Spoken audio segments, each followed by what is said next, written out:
வைகுண்டத்துல விஷ்ணு பகவானும் மகாலட்சுமியும் பூமியில வாழ்ந்துட்டு இருக்க மக்களோட இன்ப துன்பங்களை பத்தி பேசிட்டு இருந்தாங்க. இப்படி இவங்க பேசிட்டு இருந்தது ஒரு சமயத்துல அழகு பக்கமா திசை மாறுது. அப்போ மகாலட்சுமி விஷ்ணு பகவான் கிட்ட நான் ரொம்ப அழகா இருக்கிறதுனால தான் பூமியில இருக்க மக்கள் எல்லாம் மகாலட்சுமியே நம்ம வீட்டுக்கு வந்து நிரந்தரமா தங்கணும்னு ஆசைப்படுறாங்கன்னு சொல்றாங்க.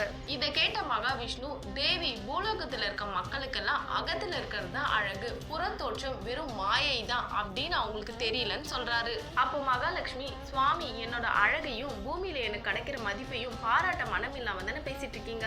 கருமை நிறத்துல இருக்கிற உங்களுக்கு அழக பத்தி என்ன தெரிய போகுது? என்ன போல அழகா இருக்கவங்கள குறை சொல்ல மட்டும் தானே தெரியும் அப்படின்னு சொல்றாங்க. தன்னோட கருமையான நிறத்தை சுட்டி காட்டி பேசினாலும் மகாவிஷ்ணு கோவப்படாம தேவி பூலோகத்துல இருக்கிறவங்களாம் பெண்களுக்கு முகத்தை வச்சியும் ஆண்களுக்கு உடல் அமைப்பு வச்சியும் அழகுன்னு தவறா தீர்மானிச்சிருக்காங்க.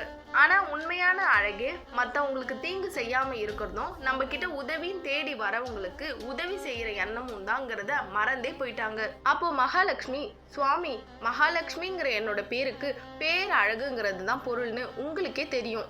அழகு வெளிப்படுற எல்லா இடத்துலையும் திருமகளா நான் இருக்கிறேன்னு உங்களுக்கு தெரிஞ்சிருந்தோம் என்னை அவமானப்படுத்துற நோக்கத்தோடவே நீங்க பேசிட்டு இருக்கீங்கன்னு கோவப்படுறாங்க. இதை கேட்ட மகாவிஷ்ணு ரொம்ப கோவப்பட்டு ஒரு பெண்ணுக்கு உடல் அழகு தேவையாக இருக்கலாம், ஆனால் அந்த அழகின் மீது கர்வத்தோட இருக்கக்கூடாது. இந்த அழகின் மீது உள்ள கர்வத்தால் தானே என்னையும் என் நிறத்தையும் அவமதித்து பேசினாய், இனி உனக்கு இந்த அழகிய உடலே இல்லாமல் உருவமற்றவளாய் போவாய் அப்படின்னு சாபம் கொடுத்துறாரு. அப்போ மகாலட்சுமி தன்னோட கணவனையே அவமதிச்சு பேசினதை நினைச்சு ரொம்பவும் வருத்தப்பட்டு இறைவா என்னோட தவற மன்னிச்சு எனக்கு சாப விமோசனம் கொடுங்க அப்படின்னு கேக்குறாங்க.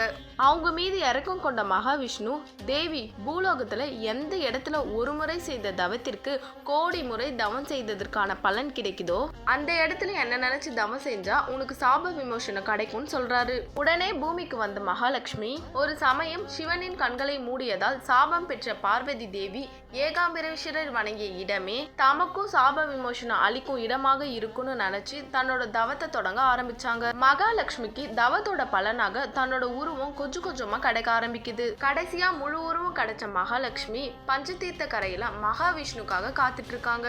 அப்ப அங்க வந்த பார்வதி தேவி கிட்ட மகாலட்சுமி விஷ்ணு பகவான் இன்னும் என்னை வைகுண்டத்துக்கு அழைச்சிட்டு போலன்னு ரொம்பவும் வருத்தப்பட்டு சொல்றாங்க. இது எல்லாத்தையும் மறைந்திருந்து பார்த்துட்டு இருந்த விஷ்ணு பகவானை பார்த்த பார்வதி தேவி கல்வன் தங்களை மறைந்திருந்து பார்த்து கொண்டிருக்கிறார் அப்படின்னு சொல்றாங்க. உடனே திரும்பி பார்த்த மகாலட்சுமி மகாவிஷ்ணுவை பார்த்து ரொம்ப சந்தோஷப்படுறாங்க. மகாலட்சுமியும் முன்பு இருந்ததை விட ரொம்பவும் பிரகாசமாவும் அழகாவும் இருக்கிறத பார்த்த மகாவிஷ்ணு தேவி உன்னை வணங்குறவங்களுக்கு அழகின் மீது இருக்க கர்வம் குறைஞ்சு கருணையான உள்ளமும் அனைத்து விதமான செல்வமும் கிடைக்கும்னு சொல்லிட்டு மகாலட்சுமிய மகாவிஷ்ணு வைகுண்டத்துக்கு அழைச்சிட்டு போறாரு.